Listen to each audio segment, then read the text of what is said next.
Hello and welcome to Ivory Blush Roses. My name is Lisa. We're back for another day of stitching a seam on the Autumn Pillow project. Today, I think this will be the 7th to the last seam. Every seam that we do on this, we're closer to finishing, and I can't wait. So I'm really looking forward to doing this seam. We've been pulling a seam out of the bowl each week, so let's go ahead and do today's. I have no idea what's in here. I'm going to choose one. Let's see what it is. Today we're doing up and down buttonhole stitch. I haven't done that one for a while, and that's a fun one. Now that's one that goes around curves really well. And I have this really long seam right here next to where we were last time. And I wonder if that would be a great simple seam to finish off that curve. And the reality is we could do that in a thread that's got a lot of variegation in it and just have one simple seam. And I think that's what we're going to do with this one. So as I'm looking at that, I have one thread. We're working with all Valdani threads on this project.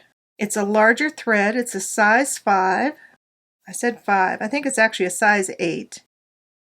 This would be one of the threads that they kindly gifted me.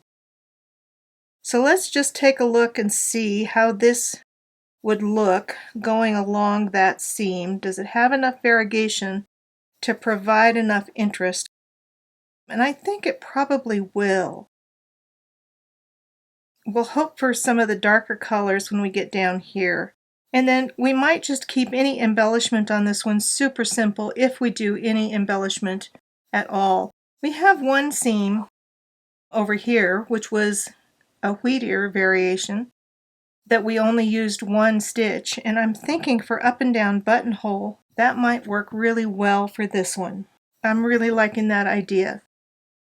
So we're going to do up and down buttonhole along this seam. Now I've done variations on this stitch on a number of different projects, and pardon me while I cat hair this block while we're talking. I've done it where it goes alternating and also where it goes on one side. I think when you do it alternating, it tends to be called feathered buttonhole, and I don't really want to do that variation on this one. I think what I want to do with this, because this is going to be down in the corner, and we've talked about how as much as 1.5 inches of that, which would be about that, will show. Since we have plain fabrics on the whole length of that seam, I think I'd like to go ahead and do it so it points off that direction all the way around. We haven't used this particular thread over on this side of the block that I could find, so I think that's going to be a great thread to use. We're going to do the base of this stitch on the bottom side of the seam and work on the top. So the trick with this particular seam is that we're going to be always doing the needle going the same direction. And so I'm going to start by going out here. Because we're working on this heavy fabric with a thick nap, so this one's really a kind of a corduroy, I'm going to exaggerate all of these stitches because I found if I didn't do that, that the stitches were hard to see. So we're going to do that one, and then we're going to go right next to it and do another one. But we're going to have, I've got to stop and think here a moment. Yeah, I'm thinking, I was going to say we're always using the needle the same direction. That's not really going to be the case. So this one, now we're going to go over it. And again, these are not really tutorial videos on this project, but we'll try and get it right. Now I like these when they flare a little bit, and we'll probably flare a little more as we go. But there, see, we kind of catch that and go. And so I'm going to actually exaggerate that flare a little bit.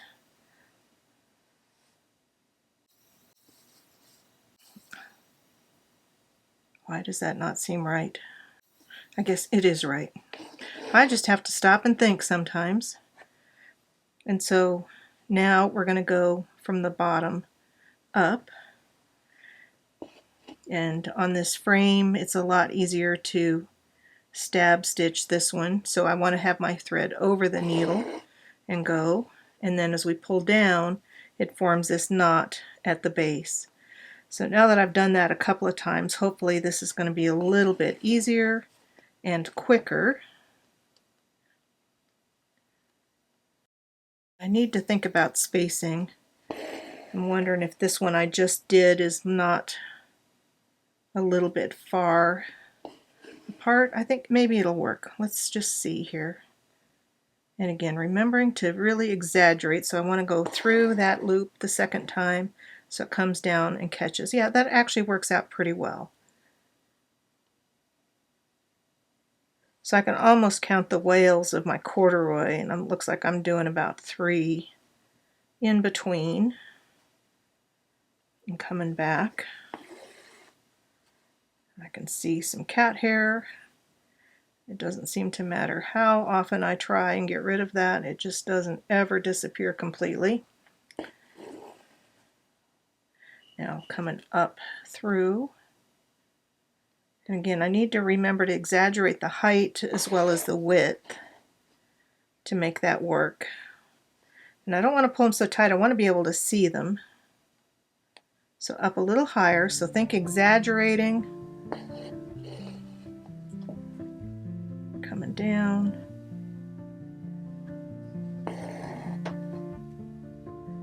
And now we're going to go.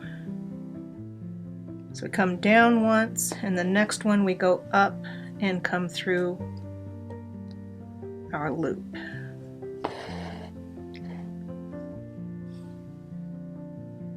So that dark red's not quite as visible there, but I think there's enough variation that in the long run it's all going to work out.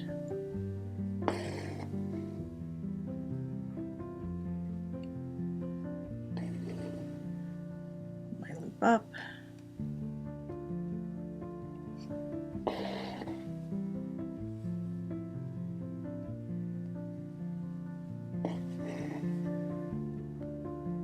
And so amidst all of these more complicated seams, it'll be nice to have one that's a little bit simpler, I think.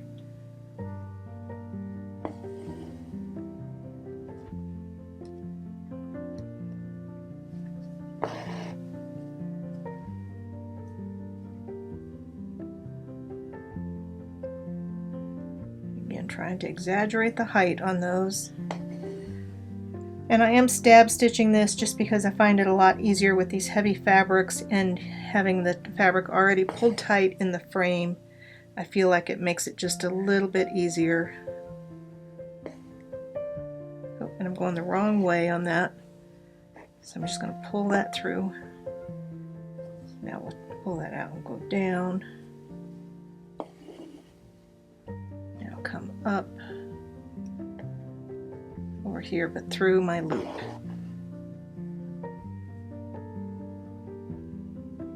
Now we're going to come down.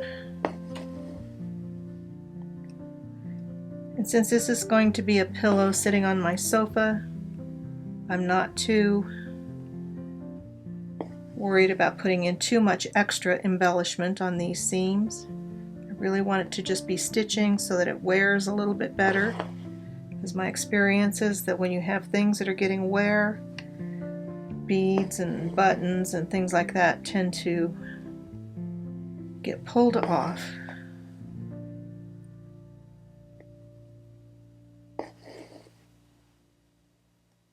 Oh, and I did that one backwards again too. Once I've pulled it all the way through, it's easier to just pull my needle out, rethread, and go again.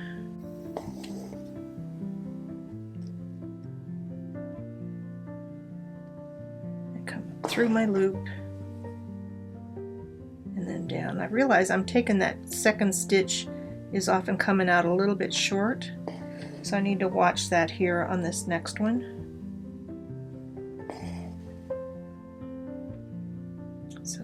Down. So again, I need to exaggerate it a little bit and go through my loop. And that came out better. Now see, I felt like I was exaggerating that way over the top, and it came out just right. that's not right here. Let's go over.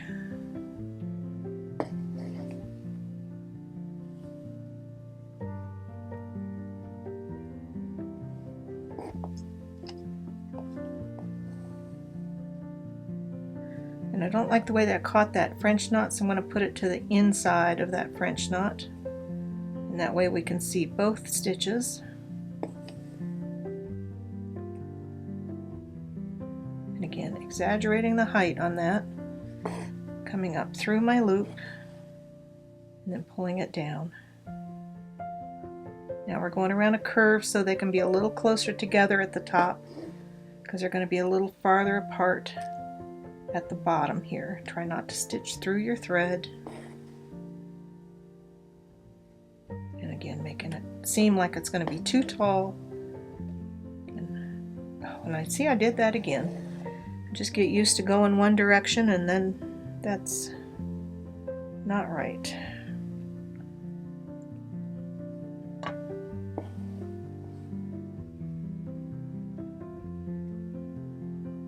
Making that feel like it's too tall, come up through the loop.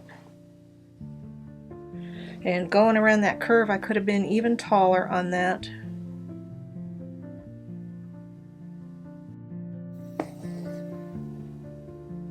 Now coming up the inside, going down at the seam, make it too tall, and come up through that loop. And we're going to go, yeah, down up here. Come up on the seam. Go down on the seam. Come up, making that seam a little too tall. Look how that just shortens right out. Now we're going to go up here. I'm going to stitch right over this one. Come up on the seam. Go down on the seam. Make it a little bit too tall. I'm not going to worry so much right in here where we've got all this other stuff going on. Then down on the seam. Up.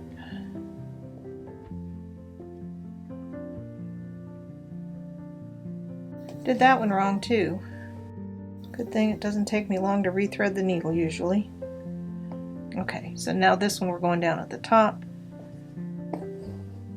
Come up on the seam, through the loop.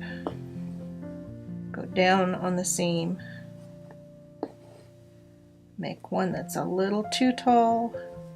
Come up through the loop and then pull it down. Now we're going to go down up here. We're still on that curve, so I can bring that top closer together. Come up on the seam through my loop. Make it too tall. Come up on the seam. Oh, and you see what I did? I didn't do that one right again either. I think half the trick to stitching these seams is learning to catch your mistakes. Okay, so down on the seam, make it too tall, come up through the loop. There we go. Now we're going to go up here, come up on the seam through the loop. There's another cat hair. Now go down on the seam. To pull my needle down the thread. Where's that? I have to see where I'm at. Make that seam too tall. And see, it just pulls it out right. It's just amazing to me how that works. Then up here, coming up on the seam, through our loop, going down on the seam. Come up, making that seam too tall.